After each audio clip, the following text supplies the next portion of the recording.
you? Less than highly favored. Looking forward to the big day tomorrow? No, it's gonna be pretty fun. I was more and more enthused and excited as I started seeing the competition list. Even last week, hearing the Lyles is going to be in the 100, I'm like, oh wow, okay, I didn't know that. That makes it more exciting. And then seeing Oblique was there, and so on and so forth, and Akane, I'm like, okay, this is going to be a great race. And your first step on the route to the World Championships. Truly, yeah. This is another first race for the 100, especially back as the Olympic champion. That's no better way to do it, in my opinion. Quick word on the London crowd. I mean, they definitely come in droves. I mean, all I ask is energy, charisma, enthusiasm. That's all I can ever ask for. And last one from me, you're heavyweight in your own sport, in athletics. In London tomorrow we have the World Heavyweight Boxing Championship going on between Usyk and Dubois. Will you be watching it? And what are you making of it? I'm not really into boxing, so I can't say that I will be. Noah, what'd you take away from your race last week at Monaco? To be honest, I get the job done when the chips are down, and of course I've had many opportunities to present that, bigger races, but it didn't really click to me because I felt that a lot of people were making like a really big deal of the run, and I'm like, it was a 19.8 run, Well, I didn't see it as anything that big. And then I'm looking at a post, and it's like, Noah wins 200 after 11 months of not racing. I'm like, oh goodness, that is a long time. I didn't realize it. I really didn't realize that I hadn't run the 200 in that long. So I was like, okay, maybe that was more than what I was kind of just out there doing, but it also gives a sense that I'm really just coming out here again, sharpening every tool that I have. Of course I want to run fast and I want to win on top of that, but sharpening every tool that I have, and to do that I have to race against good people. Did it feel like 11 months I have not ran that long? Did it feel like it? No, not really. It felt more like a regular season opener where you get out there and there are a few things that you're like, I was doing this better at the end of the last year, let me get back to that. And then going back and looking at the race, I think the most shocking and exciting thing that I saw was when I looked at the data sheet. Coming through the first 100 of the 200, I ran 10.2.1, and that's definitely one of my faster first opening hundreds. And to see that after 11 months of not running a 200, I'm like, wow, we got something special here. No, you spoke about, I think last season or so, coming off last season, you spoke about maybe wanting to run more 200s this year, which is something you didn't do as much of last year. But obviously with the slightly later start to the season, and also with the 100 obviously being one of those races that needs more reps as well, to kind of, how are you looking at the sort of the season, the build up to the World Championships? Yeah, that's a great question, and to be honest, we're going to actually go to USA's and we're planning to run 200s. We're going to run every round. I'm still the national champion in that event, and I don't believe in giving up titles. I earned that title, and I need to race it, and somebody needs to take it from me if they want it. So going in there and preparing throughout every round and treating it like this is not only just practice, but again, you need great competition and you need a great stage, and utilizing that to the best of our abilities. And then, of course, coming back and doing a lot of races in August. We're going to be racing a lot in August. So regardless of what happens tomorrow, no 100 at USA's? As of right now, there hasn't been any changes to that. We don't see a reason to double because we feel that there would be just too much in 4 days. But definitely planning to do the 200 as of now. It might change, but as of now, it's not. No, Victoria, you're here. First, happy birthday. Thank you. You opened your season last week with your wife, the 200 meters, and you won, beating the Olympic champion. Now comes the mistress. So what are your expectations? How do you see things going for you tomorrow? Well, Janelle has told me that the 100 is no longer my mistress. She's now also my wife.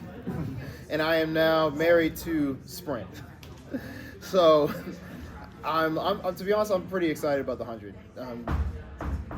The injury has kind of caused me to not be able to do as much turn work as I want. Of course, we have been doing it. It's just been a lot more conservative, so I've been very much on the straight, and I've seen some really good results. I would love to see those results come to fruition. on the track. I had a practice yesterday that showed the same thing. Great results, really good through the 80.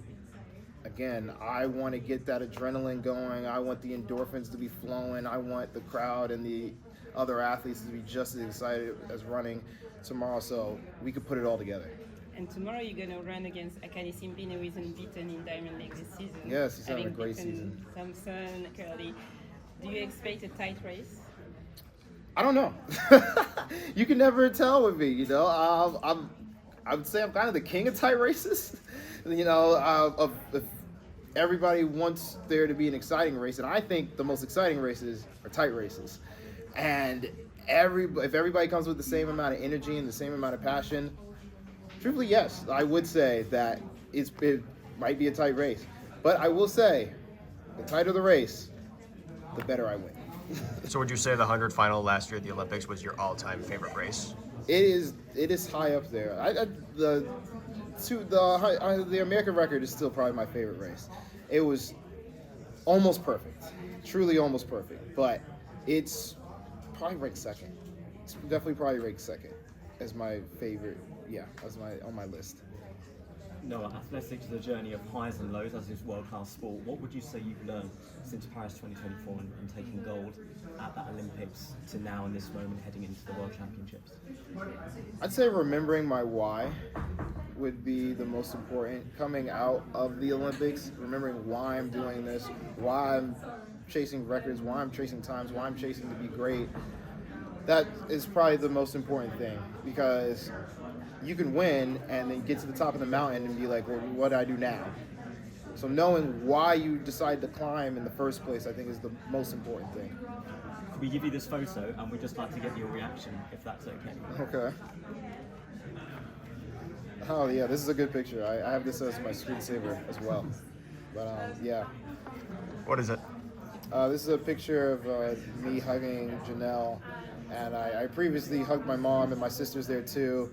And this is after the 100. This is the victory lap that I rushed really quickly because I had to get ready for the 200 the next day. And last question, guys. You're a pretty politically engaged guy, seems to be. How do you see Los Angeles 2028 panning out after another 4 years of government? I don't know what Donald Trump would have to do with the Olympics. Well, for fans going and athletes going from other countries, restrictions on. Yeah, I don't control the shit. I will say it is hard to get visas in the U.S. I was having conversations with some other athletes that we were just talking about other places we'd want to see the Diamond League final at, and a lot of the conversation revolved around how many athletes can get there. So, I mean, there's challenges with every Olympics. There's challenges with every championship, and unfortunately that is the case. But I'm hoping that it's a smooth sailing, and I'm hoping it to be one of the greatest, not just because it's in the U.S., but also for athletes in general, and hopefully they'll start paying us. Say that. Can I ask one more question then about another big beast then, other than Trump? Michael Johnson, you talk about your own league. What do you think about the Grand Slam of athletics, and were you invited? Was it a case of injury for No, I mean, I've talked on many different podcasts and my own podcast about it. We had conversations, many conversations in the first start of it. We tried to work something out, it didn't work out, and it just came to a situation where I personally either had to be represented through new publications, new social events, new sponsors, or I needed to get monetarily compensated, and we weren't able to come up with a deal in that sense. And I believe that he was on the right start. We need a league. We need something that has the umbrella where we're all under, and a league is definitely what's going to get that started. And you want to be in charge of it? I don't have to be in charge of it. No. No. I am perfectly fine combining and working with anybody and everybody. And to be honest, having it athlete driven is probably the most important part. The athletes are what gives the sport the credibility, just like any other sport. So, if more athletes and other athletes of any other sport want to come in and work and create something big, let's do it.